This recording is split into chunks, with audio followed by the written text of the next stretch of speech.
Caribbean island of Trinidad. Tonight it's going to be a chat on several different topics. First of all, we could not make the last IBN lecture last Yawmul Ahad or Sunday, and that was because of illness. My blood pressure was very high and I couldn't make it, but I prayed to Allah and I was still able to attend the brainstorming session. I thought I might not be able to be there for the whole session, but as soon as the session started, I felt better and I was able to attend the whole session. And as soon as I returned home from that brainstorming session on electronic and digital money, how should we respond to it, my blood pressure began to rise again. So Allah was kind that I was able to lead the discussion in the brainstorming session on digital money. I hope to be back again at IBN this coming Yawmul Ahad or Sunday. So wherever in the world you are, if you want to call after you listen to me today on what we did, you're welcome to call on the phone during that session from wherever you are in the world. As soon as we receive your call, I'll interrupt my talk and take your call immediately. I suggest that you don't use the internet to call because the quality is terrible. We had a call from Belgrade. I couldn't understand anything he was saying. Yes. So we had the brainstorming session on Sunday, on Yawmul Ahad, at the Jama Masjid San Fernando, and I want to report to you on the results of that session. We had one sister who flew all the way from Washington to come and join us for that session. We did not want more than 50 people present, and we ended up with about 30.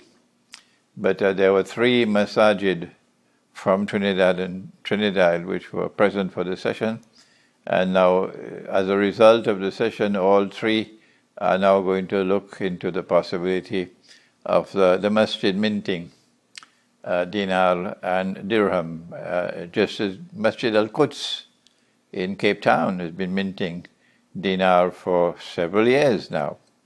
And our argument is, if Masjid Al-Aqsa at the time of Nabi Isa alayhi salam, Jesus, if the masjid in Jerusalem, Masjid Al-Aqsa, which is in the Qur'an, if they could be minting gold and silver coins, because the money in the market was haram money, there were graven images on the coins, Roman images, so too today the masjid can also mint dinar and dirham, because the money outside is becoming increasingly haram, from haram to even more haram.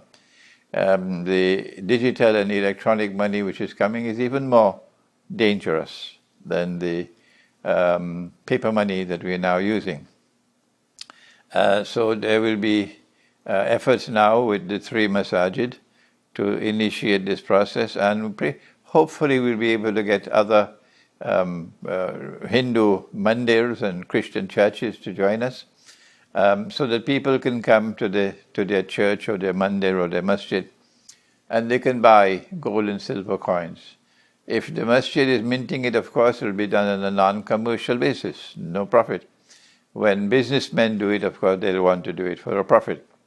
So when you go to the masjid or to the mandir or to the church to buy your gold and silver coins, you know that the price you're being charged is actually the cost of the gold and silver and the cost of minting. I noticed that there were some of those who were participating in our brainstorming session who were not as yet aware of what was money in the Qur'an and what was money in the Sunnah, and that there's therefore a need for us to teach the subject. Those of you who are listening to me and who already understand the subject of money in the Qur'an and money in the Sunnah, you should teach it to others. You should teach it to others. We also found from our seminar or our brainstorming session that in the same way that the world of Islamic scholarship responded 100 years ago to the introduction of paper money, particularly in India, British India, and after that in the rest of the world of Islam. And the Islamic scholarship failed. While there were some scholars of Islam who had the insight to denounce it as haram and urge the people to stay away from it, the establishment did not do that. The established scholars of Islam, they accepted the money. And as a consequence, the whole world of Islam was sucked into this bogus and fraudulent and haram monetary system of paper money and then plastic money. And now, as we move towards digital and electronic money, or what they call cryptocurrencies, and the blockchain technology through which it functions, we now see the scholars of Islam, the muftis of Islam, there's one in Britain I see, who are now preparing themselves, yes, ominously so, to issue the fatwa that this money, which is even more bogus and more fraudulent, more dangerous than the paper money, even this is halal. This is a fulfillment of the prophecy of Nabi Muhammad alayhi salatu wasalam. Say what you want about the hadith, it is true. It has been fulfilled. The prophecy has been fulfilled. He said, sallallahu ta'ala alayhi wasallam, yushiku ya'ti ala nasi zaman. It will not be long before that time will come. La yabqa min al-islami al-asma, when nothing will remain of Islam but the name. Wa la yabqa min al-Qur'ani illa rasma, when nothing will remain of the Qur'an except the traces of the writing, because they will be abandoning the Qur'an, they'll be forsaking the Qur'an, they'll be neglecting the Qur'an, they'll be betraying the Qur'an. That's why nothing will remain of the Qur'an but the traces of the writing. Masajiduhum amiratun wa hiya kharabun min al-huda. You will know that age when it comes, because the masajid, plural of masjid, would be grand structures, iron and steel, multi-million-dollar buildings, but devoid of guidance. Look around you today and you'll see them. The more misguided they are, the bigger the masjid they built. Yes, the masajid would be grand structures but devoid of guidance.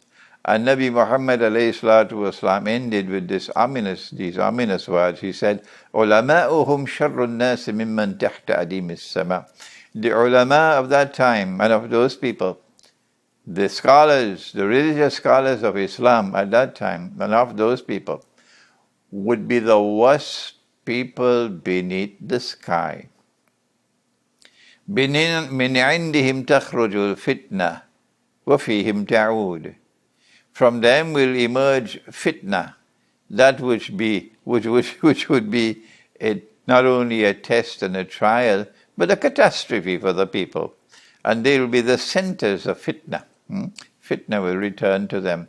So when we discussed last Yawm al-Ahad in our brainstorming session, anticipating the fatwa which is still to come, but it is not come as yet, it is coming when the muftis are going to declare cryptocurrencies and Bitcoin to be halal. This is yet another sign of the fulfillment of the prophecy of Prophet Muhammad alayhi salatu wasalam, that the scholars of Islam would be the worst people beneath the sky. How do we prepare? How do we respond? There's only one answer to that, only one. And that is that we have to return to the Qur'an, return to the Sunnah, return to gold and silver coins, and therefore we have to make an effort to make it available for the people. That's the first step. Make it available for the people to buy gold and silver coins. And then the next step after that will be to create small markets, at least for food. At least for food. If you cannot buy gasoline for your car with a gold and silver coin, at least you can buy food and survive. So a market for food, where people can go and buy food using gold and silver coin, that is our first priority. The market cannot, of course, be in the center of the city. that will be too much of a threat to their system. So the market will have to be in the countryside. There was a criticism of me from a university in, was it Pakistan perhaps? He is in a rocking chair in his air-conditioned sitting room in his home in Trinidad, and he is telling us to go into some remote village. Oh, what a pathetic reply. What pathetic minds would respond like that? Oh, no. I already have my arrangements. I already have them in place to move to the remote countryside. Yes. And setting up the place. We're going to have animals there. We'll have our own milk. We'll have our own meat. We'll have our own vegetables.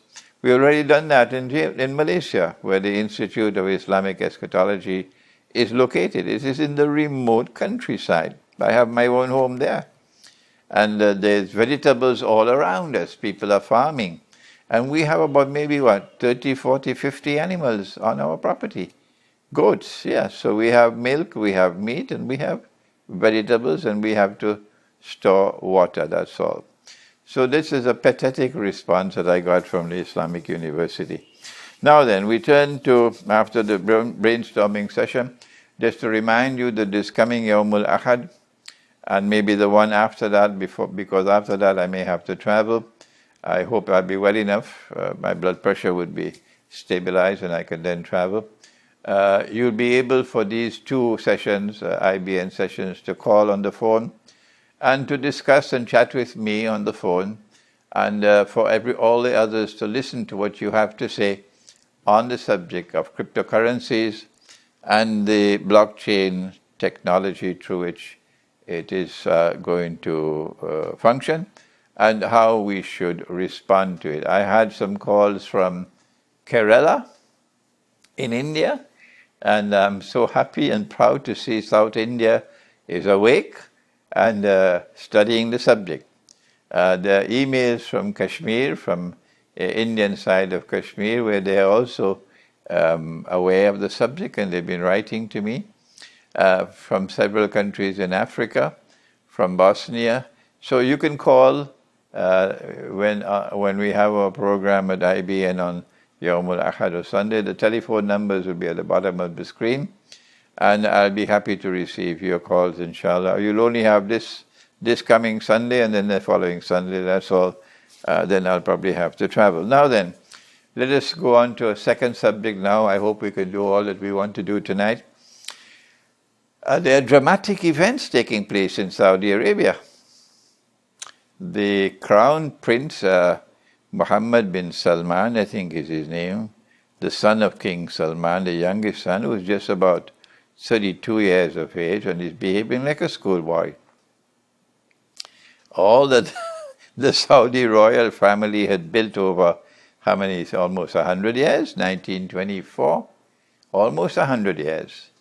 All that King Abdulaziz ibn Saud and his sons had built over almost 100 years while functioning as clients of the United States of America and Britain, and consolidated their power in that country. It's all now under threat of collapse because of this young man.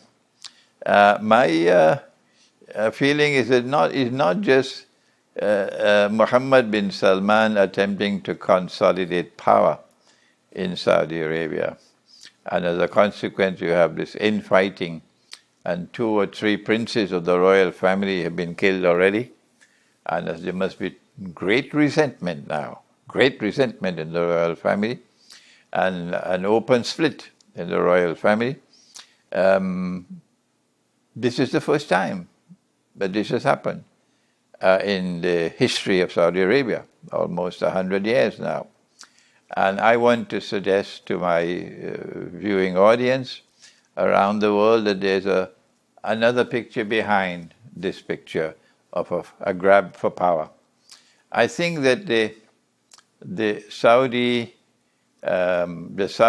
religious scholarship that is supporting the Wahhabi religious scholarship that is supporting the Saudi regime, I think that they are now convinced that our analysis is correct, and that is that that Pax Americana is now in irreversible decline, and that Pax Judaica is now set to replace Pax Americana. I think they are now convinced also that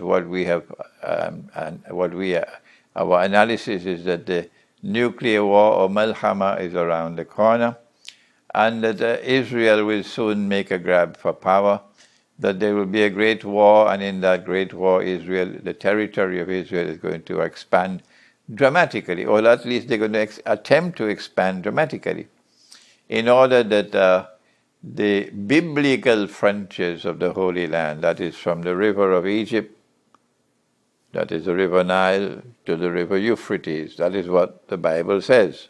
And the Qur'an, of course, and the Hadith confirm this is false, but that's what they believe. So Dajjal cannot rule over an Israel and claim to be Al-Masih or the Messiah unless and until Israel expands its territorial frontiers to encompass the false biblical frontiers of the state. The Saudi religious leaders and the Saudi part of the Saudi regime now recognize that this is the reality that they face. And as soon as that war takes place, which can be any time now, and as soon as Israel comes out from behind the hijab and wages this big war, there is going to be a situation will arise in Saudi Arabia that they cannot cope with. Number one, the Hajj will be abandoned immediately. You cannot have the Hajj. But other than that, number two, there will be tremendous resentment against the Saudi regime, tremendous resentment against the Wahhabi religious scholarship, and the very great likelihood of revolutionary change in Saudi Arabia. So my analysis is that in anticipation of this, they are now seeking to find a way out of their predicament. And the way out is to transform the environment, the strategic environment in which they are located, into one in which the front burner will be a Sunni-Shia civil war. And in that Sunni-Shia civil war, Saudi Arabia must be the champion of the Sunnis. And that is their insurance policy for survival. So you need a new kind of leadership in Saudi Arabia, which will attack Iran vigorously and try to provoke civil war, Sunni-Shia civil war, not just Saudi-Iranian civil war, no, Sunni-Shia civil war. And this is why they're treating Qatar with such great hostility, because Qatar is not prepared to play ball, that's why. And if Qatar does not come along with them, then there are many other Islamic Muslim states who are going to follow Qatar and say, no, we don't want to be a part of the Sunni-Shia civil war. Pakistan is already backing out of it. And we see momentous change in Pakistan taking place now at this time. So that my analysis of what is happening in Saudi Arabia is that this is an attempt by the Saudi regime, part of the Saudi regime, to try to survive what is ahead of them. But before I end this brief analysis, an incomplete analysis of the events in Saudi Arabia, let me return to a prophecy of Prophet Muhammad ﷺ, in which the Salafi are in disagreement with me, as usual. Our Prophet ﷺ prophesied, amongst the signs of the last day, the advent of Imam al-Mahdi.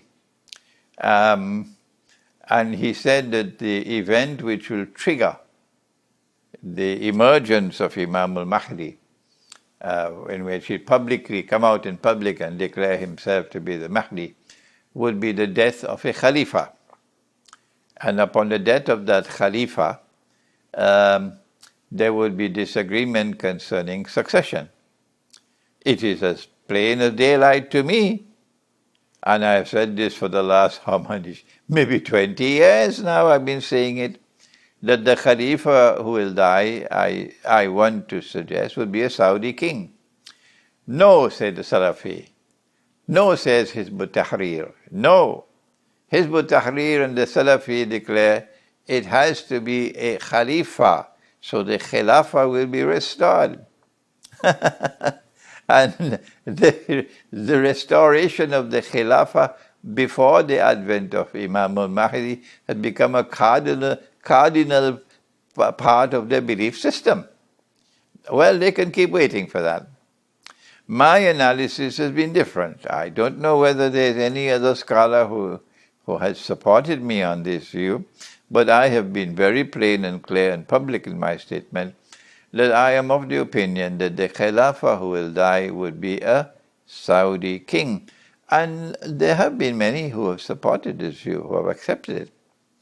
And when the Saudi king dies, there would be open disagreement concerning succession.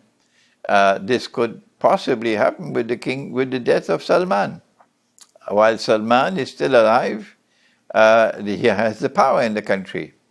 But when Salman dies and his son Muhammad is now going to become the king of Saudi Arabia, I think I may just be right that that would be the moment when we're going to have open disagreement within the Saudi royal family concerning succession. At that time, said the Prophet ﷺ, a man will come out of Medina and hurry to Mecca. And the people of Mecca will come out to him and urge him and force him to accept the bay'ah to become the Khalifa. So the Khilafah state would be restored. The Khilafah state would be restored with Imam al-Mahdi, because he would be Imam al-Mahdi. And he would accept the bay'ah, or the oath of allegiance. I think it's at the Kaaba by the Black Stone. Between the Black Stone and Maqam Ibrahim, I think. I'm not too sure. You can correct me if I'm wrong. And he would proclaim himself to be Imam al-Mahdi. Which means that perhaps King Salman has a few years well to live again. Because I'm not anticipating that this can take place before the Malhama. The Great War has to take place first. A day like a week may have already commenced. Some of you have been saying that. I have not said it, but I am saying it tonight, that Dajjal's day like a week may have already commenced, but Pax Judaica, I don't think has as yet commenced. And when Pax Judaica commences, it will only be a very short period of time. And then Dajjal will declare himself to be the Messiah, and then the Imam can emerge. I anticipate that this is going to take a few years. I don't know how King Salman is going to live that long. So maybe that I am wrong in my analysis, and some of you may be able to correct me. Remember that when I give an opinion, you must never accept my opinion unless you are convinced that I am correct. And I have been wrong in the past, yes, I have been wrong. I anticipated that nuclear war will take place this year. It has not taken place so far. Last year it had not taken place. But I know it's coming. It's coming soon. When it will come, I don't know. So these are my brief comments concerning the events in Saudi Arabia. It is a subject that we have to continue to watch carefully and continue to have our analysis.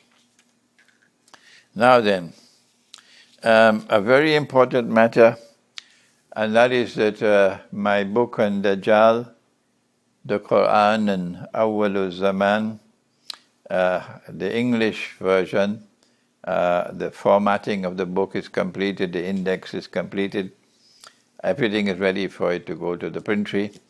We got a quotation from one printry already for 3,000 copies, and we're waiting for another quotation from another printry.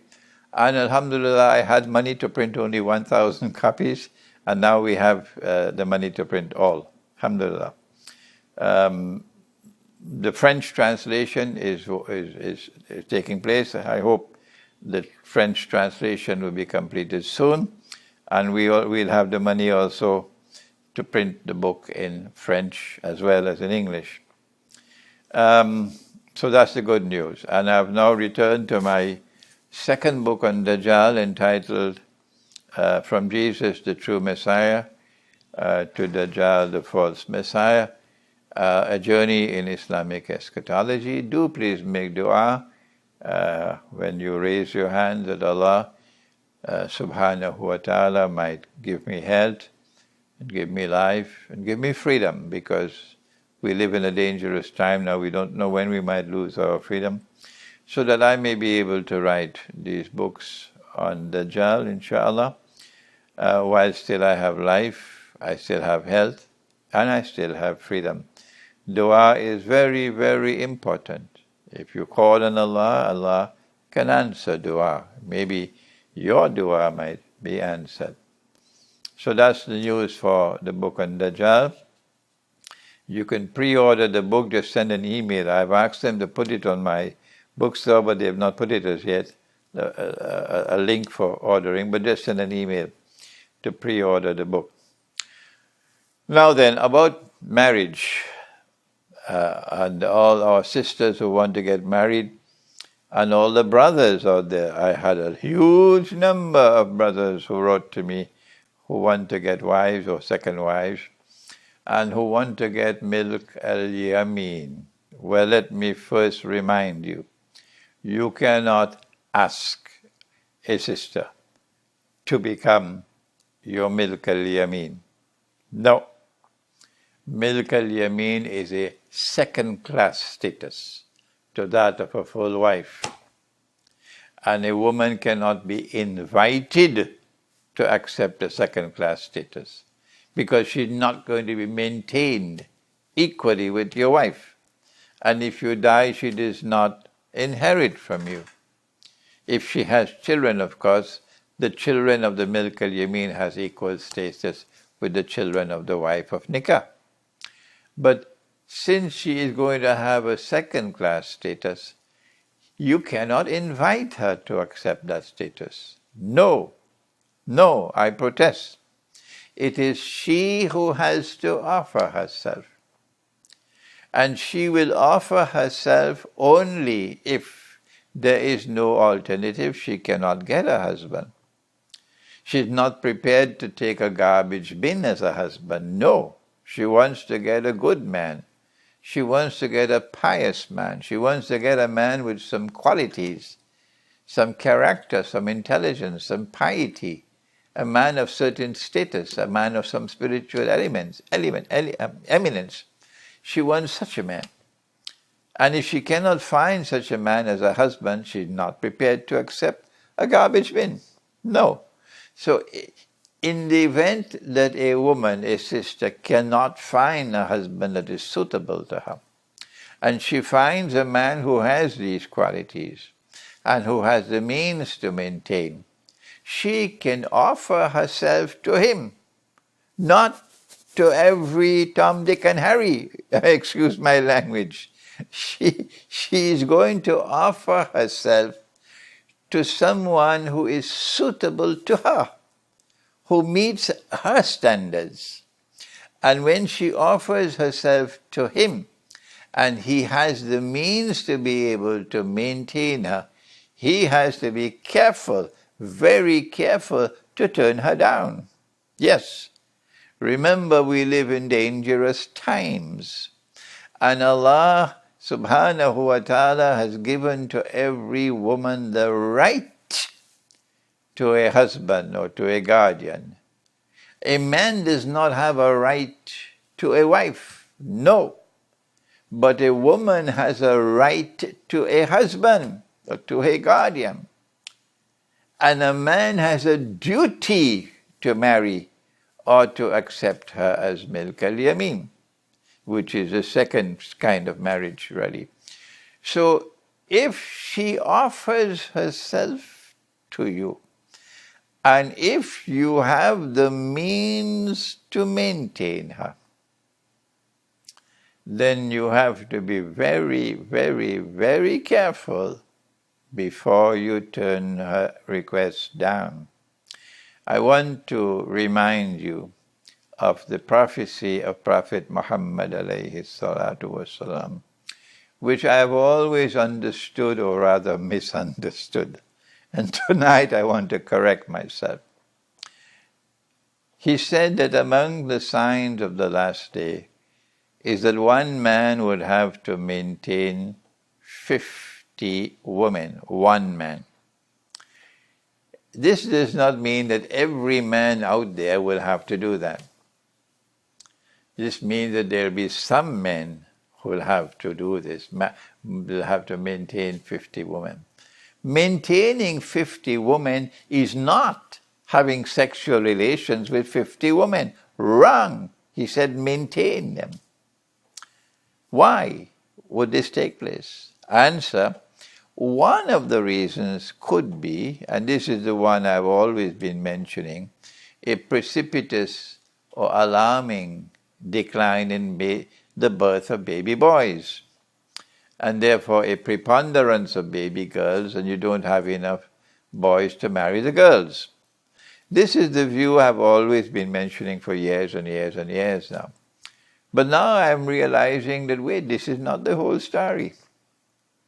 Remember, he said that not only would women dress like men, which is already happening, so women will assume the functional role of men in society, misguided women.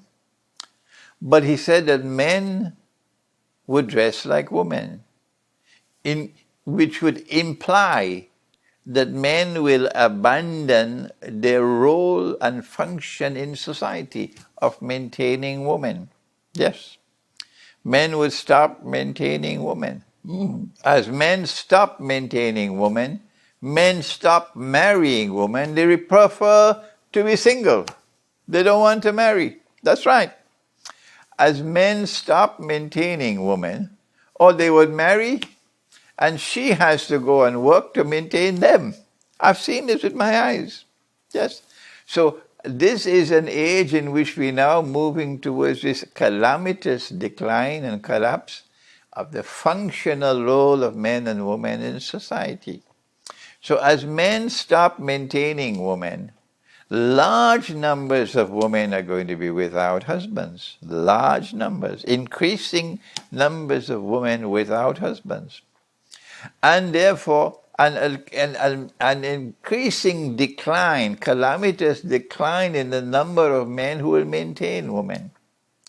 And therefore, men of piety, men of substance, men who are truly men of Islam, and who have the means to maintain, these are the ones who are now going to have to do what has never been done before in history.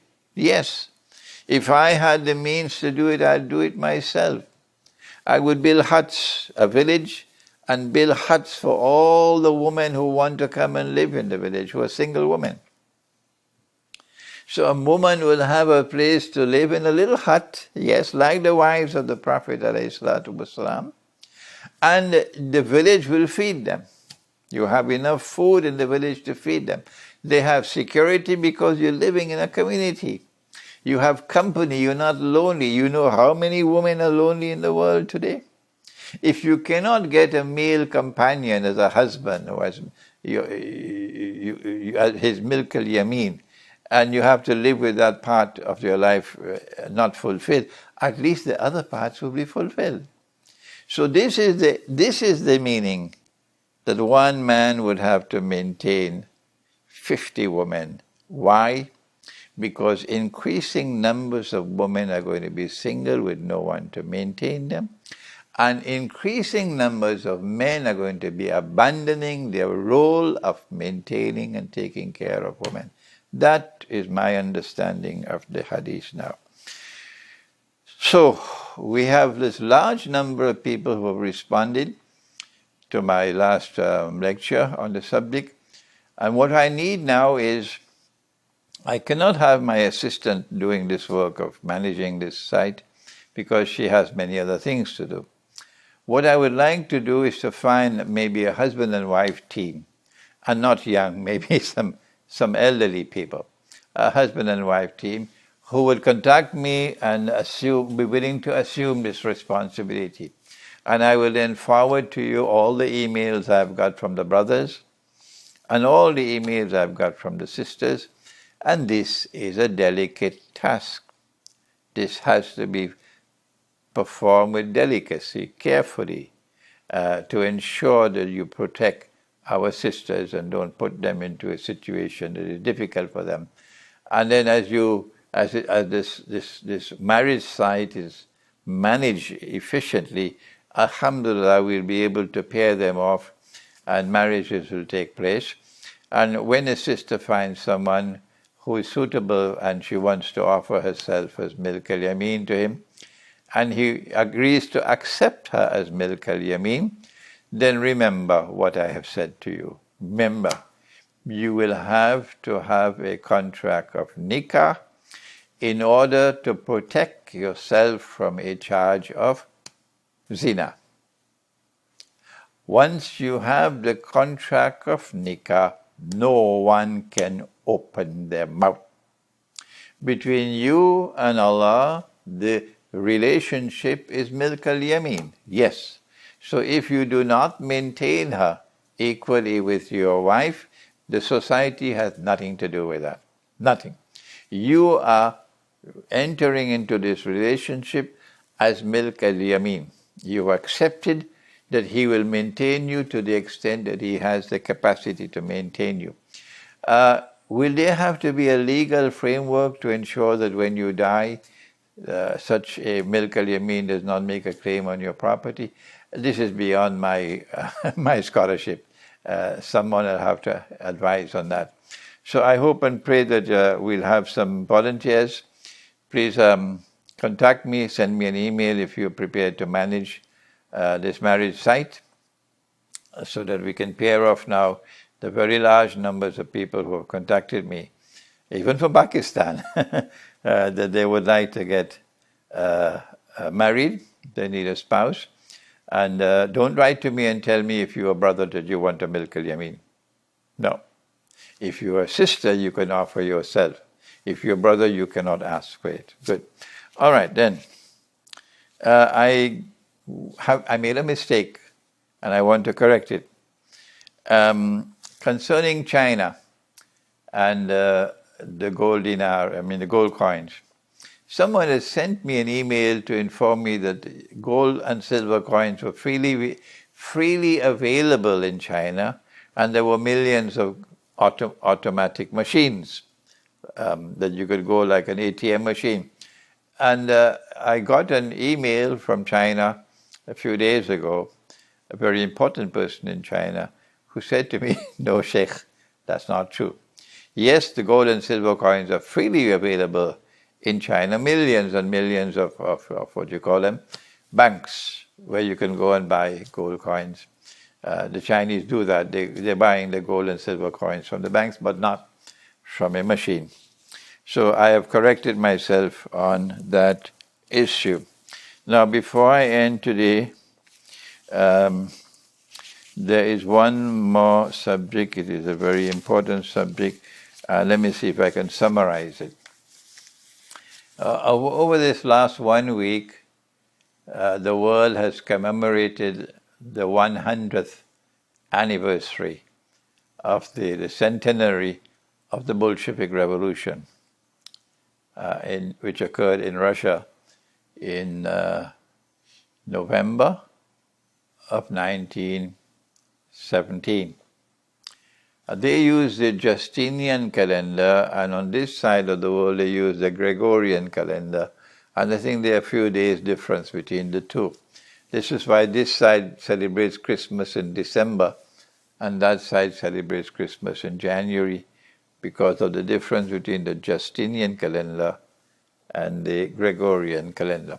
Anyhow, the Bolshevik Revolution took place 100 years ago, and 100 years later it is crystal clear to me that this was a plot, this was a plan, a cleverly designed, satanic plan on the part of the Western world, the powers of the Western world, to destroy Orthodox Christianity in Russia, to take control of Russia and to brutalize Russia.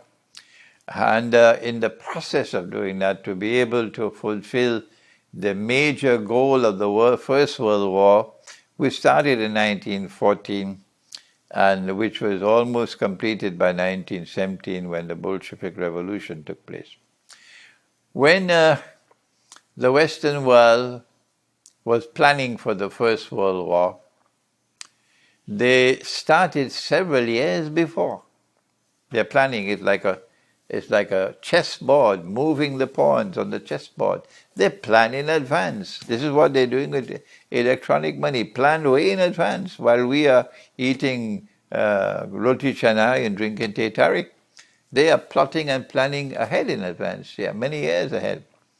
It was in 1909 or 1908 or 1907, excuse me, I can't remember, when they negotiated, Britain and France negotiated with Russia. So tried to embrace Russia, who was a traditional foe, a rival to the West. Oh yes, because that was Orthodox Christianity, and this is Western Christianity, and the two didn't have much love for each other at all. So it was a surprising move on the part of Britain and France to reach out to Russia and to try to seduce Russia into entering an alliance with them. And the bait which they use, which the Russian government swallowed hook, line, and sinker, Tsar Nicholas was the Tsar of Russia at that time, was that if we win this war, you will get Constantinople. That's right. And that was too great a bait for Russia not to accept. The bait is being offered to Iran now. So long as Ayatollah Khamenei is there, I don't think Iran will swallow that bait. No. So long as Ayatollah Khamenei is in charge of Iran, I don't think Iran will swallow the bait. I won't tell you what the bait is.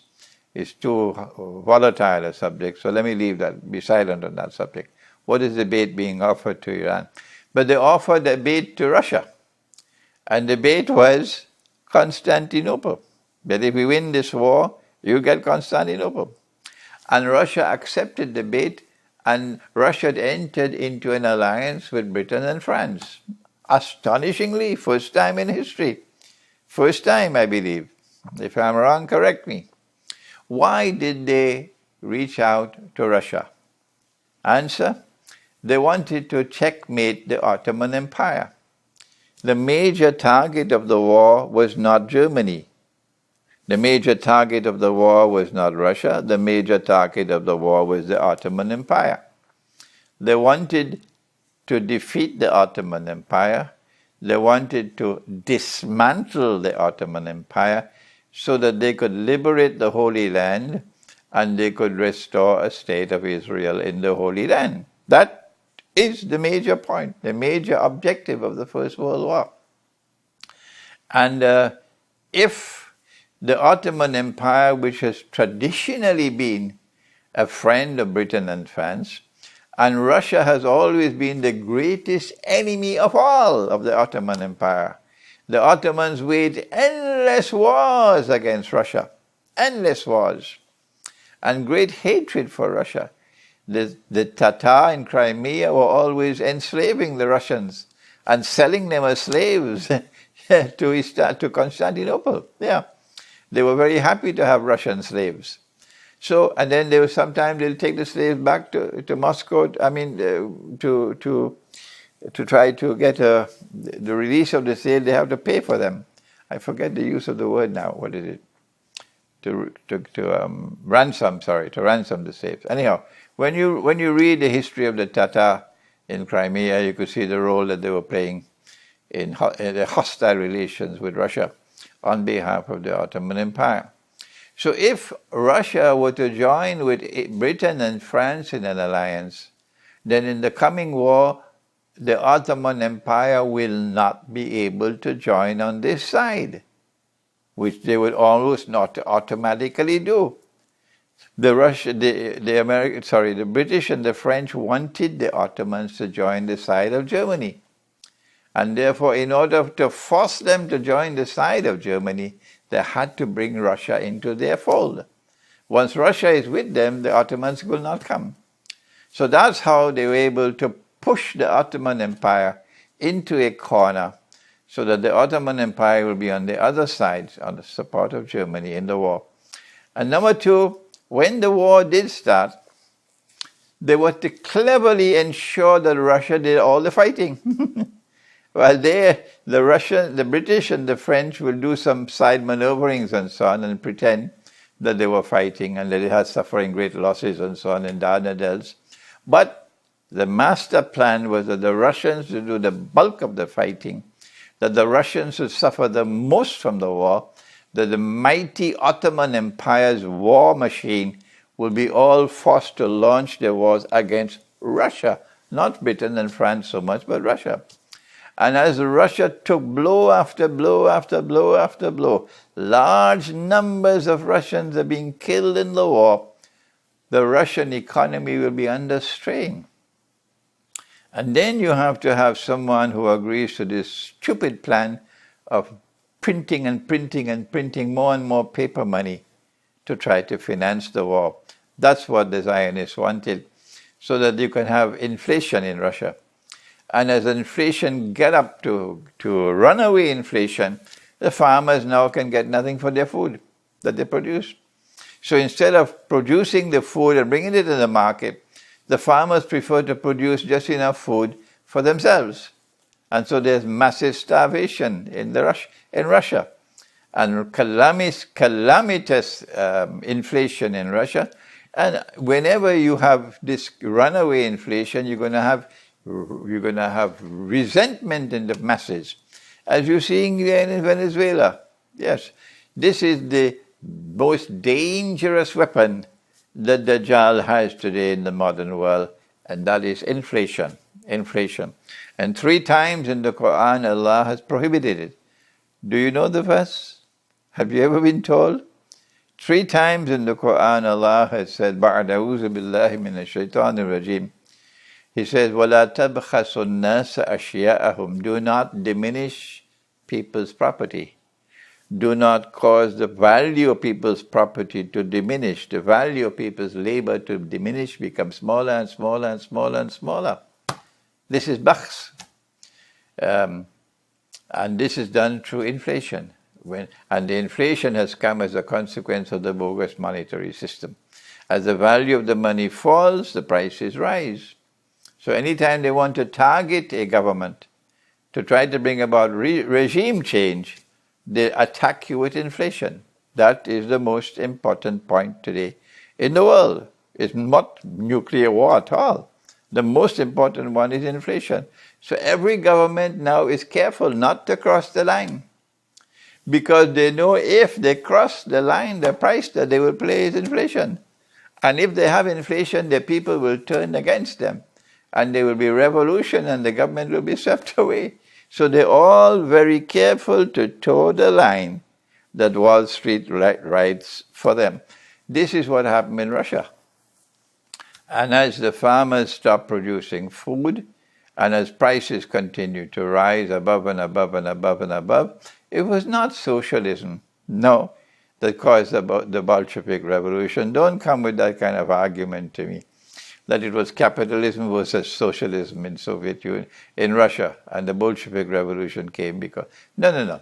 It is a Zionist conspiracy to bring about a monetary system that will cause inflation. That is the cause of it. And so the regime in Russia, as a 1917 approach, was becoming increasingly unpopular, and the conditions were being created, as they're trying to do it in Venezuela now, for the regime to be overthrown. And eventually, in November of 1917, the revolution took place. And then they took control of Russia. They then proceeded to establish the Soviet Union as an atheist state, so that they could destroy and dismantle the Orthodox Christian foundations of Russian society. This is my brief analysis of the Bolshevik Revolution. I want my sons, who are scholars of Islam tomorrow, and my daughters, who are going to be scholars, I want you to do your homework as I have done my homework. I'm setting the example for you. That you not only have to study the Qur'an and the Hadith, you also have to study the world and study history, and study politics and study economics, and you must be able to integrate them all. And our point of integration here is eschatology. This is all being done so that they could further their designs in the Holy Land, so that eventually Pax Judaica will replace Pax Americana, and that a man will stand up in Jerusalem and declare, I am the Messiah. No, he will not be the Messiah. He will be Dajjal, the false Messiah. I want to thank you once again for this chance to talk to you from my sitting room here in the Caribbean island of Trinidad. And I may have another one session with this and 2 more at IBN before I travel. And after that, when I'm abroad, I hardly think I'll have a chance to do the